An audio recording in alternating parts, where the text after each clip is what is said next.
ఆధునిపట్నంలో గుట్టు చప్పుడు కాకుండా సాగుతున్న భారత్ గ్యాస్ అక్రమదంతా, రేషన్ మాఫియా మరియు నిబంధనలకు విరుద్ధంగా నడుస్తున్న ప్రైవేటు పాఠశాలల వ్యవహారంపై జిల్లా విజిలెన్స్ కమిటీ సభ్యులు ఈసా బాషా గళమెత్తారు. కర్నూలు కలెక్టర్ కార్యాలయంలో జరిగిన జిల్లా విజిలెన్స్ కమిటీ సమావేశంలో ఆయన ఆదోని డివిజన్ సమస్యలను కలెక్టర్ దృష్టికి తీసుకెళ్లారు. దీనిపై జిల్లా కలెక్టర్ డాక్టర్ సిరి ఐఏఎస్ గారు తీవ్రంగా స్పందిస్తూ అక్రమార్కులపై కఠిన చర్యలు తీసుకోవాలని అధికారులను ఆదేశించారు. దీనికి సంబంధించిన పూర్తి వివరాల్లోకి వెళ్తే, భారత్ గ్యాస్ అక్రమాలు, సిలిండర్ల బ్లాక్ మార్కెట్, కర్నూలు కలెక్టరేట్ వేదికగా జరిగిన జిల్లా విజిలెన్స్ కమిటీ సమావేశం ఆదోని సమస్యలపై హాట్ గా సాగింది. సమావేశంలో పాల్గొన్న విజిలెన్స్ కమిటీ సభ్యులు ఈసా బాషా ఆదోని పట్టణంలోని భారత్ గ్యాస్ ఏజెన్సీ అక్రమాలను ప్రస్తావించారు. గృహ అవసరాలకు ఉపయోగించాల్సిన డొమెస్టిక్ గ్యాస్ సిలిండర్లను అక్రమంగా కమర్షియల్ వినియోగం కోసం మళ్లించి ఒక్కో సిలిండర్ను ఏకంగా 1500 రూపాయల నుండి 2200 రూపాయల వరకు బ్లాక్ లో విక్రయిస్తున్నారని సభా దృష్టికి తెచ్చారు.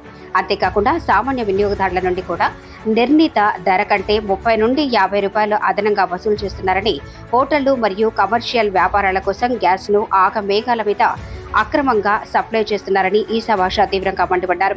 దీనికి తోడు ఆదోని పరిసర ప్రాంతాల్లో గొట్టు చప్పుడు కాకుండా సాగుతున్న అక్రమ రేషన్ దందాన్ని కూడా ఈసా బాషా ఈ సమావేశంలో లేవనెత్తారు. పేదలకు చెందాల్సిన రేషన్ బియ్యాన్ని కొందరు అక్రమార్కులు పక్కదారి పట్టిస్తున్న తీరును వివరించారు. ఈ అంశంపై జిల్లా కలెక్టర్ డాక్టర్ సిరి ఐఏఎస్ గారు తీవ్రంగా స్పందించారు. అక్రమ రేషన్ దందాకు పాల్పడే వారిపై తక్షణమే పీడీ యాక్ట్ నమోదు చేయాలని జాయింట్ కలెక్టర్ మరియు పౌర సరఫరాల శాఖ అధికారులను కలెక్టర్ గారు అక్కడికక్కడే ఆదేశించారు. ఇదే క్రమంలో ఆదోనిలోని ప్రైవేటు విద్యాసంస్థల తీరును కూడా విజిలెన్స్ సభ్యులు కలెక్టర్ దృష్టికి తీసుకెళ్లారు. వేల రూపాయల ఫీజులు వసూలు చేస్తూ కనీస మౌలిక సదుపాయాలు కల్పించడంలో ప్రైవేటు పాఠశాలలు పూర్తిగా విఫలమవుతున్నాయని ఆవేదన వ్యక్తం చేశారు. కొన్ని నెలల క్రితం ఆదోనిలో ఓ షెడ్ పాఠశాలల పైకప్పు కూలి విద్యార్థులు తీవ్ర గాయాల పాలైన విషయాన్ని గుర్తు చేస్తూ విద్యార్థుల ప్రాణాలతో చెలగాటమాడుతున్న ఇలాంటి పాఠశాలపై కఠిన చర్యలు తీసుకోవాలని కోరారు.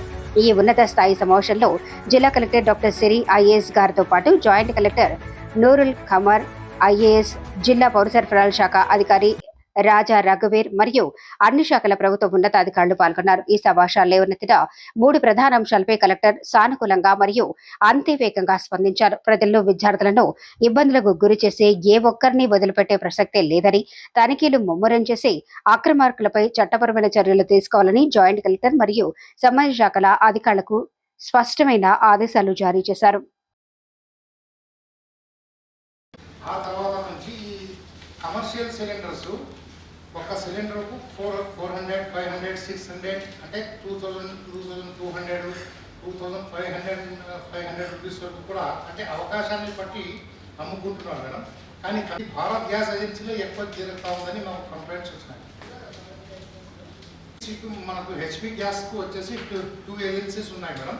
కానీ భారత్ గ్యాస్కు ఒకటే ఉంది. దాన్ని బైఫరికేషన్ ఏమైనా చేస్తే బాగుంటుందని మా అభిప్రాయం.